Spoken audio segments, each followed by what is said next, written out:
The question is, this is vlog number 46, is welfare a poverty trap? Now, they have probably been asking this question, for 60 years, way before I was born, 60 plus years, way before I was born, they've been asking that question, is welfare a poverty trap? Let me ask you, why would you have more than one child that you cannot feed, clothe, or shelter, and you have to depend on the government to do that? Why would you have 3+ children and you have to depend on the government? You have to depend on the government for food, shelter, and clothing. The father of the children is not going to feed, shelter, or clothing, and you can't afford it. So why you keep having them? That's what my question is. I don't think the federal government should pay for your children. That's your responsibility. I think that welfare causes people to be complacent, because if you're just looking for that check every month, you're looking for those food stamps every month, you're not going to think about, entrepreneurship, for example. You're not going to think about, what can I do for the next hustle? Where can I get some income streams? You're not going to be thinking about that. You're not going to be thinking about, how can I stretch my money? You're not going to be thinking about that. The Bible says if you want poverty, all you got to do is go to sleep.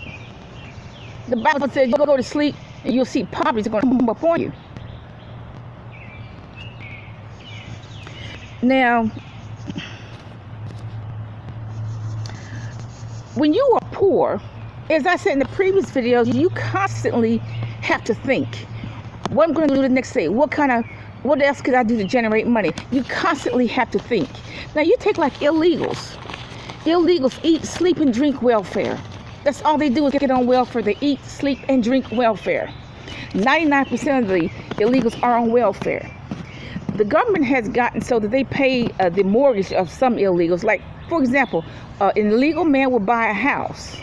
Now, the government would say, okay, we'll give your common law girlfriend a housing subsidy. So if his mortgage is $1,500 a month, he'll charge the government $1,800 to let her live in his house.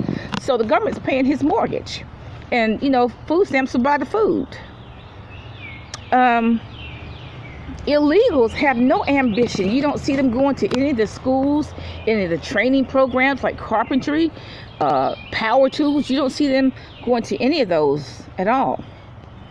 Some people go from welfare to welfare. They go from welfare in New York to welfare in Washington, D.C., or welfare in Durham, North Carolina. They go from welfare to welfare. Okay? Welfare, in my opinion, takes away your get up and go. Because you don't have any, you're just waiting for that check to come in every month. You don't have any get up and go. You're not thinking about entrepreneurship. You're not thinking about the next step. Now, that's true. I have seen a lot of good stories from people on welfare who were on welfare, who went on to be judges, lawyers, entrepreneurs, etc. I've, heard about that. But see, welfare, when you're on welfare, you fail to plan. You don't plan for the next step. You don't plan, what am I going to do today? What am I going to do tomorrow? You don't plan. So if you fail to plan, then you plan to fail. Okay, so that's what my opinion is on welfare. Because you got 5 kids or 4 kids, the government's going to pay for your housing, so you get subsidized housing, and you're not paying for nothing. The father of the children not paying nothing for nothing. You know what?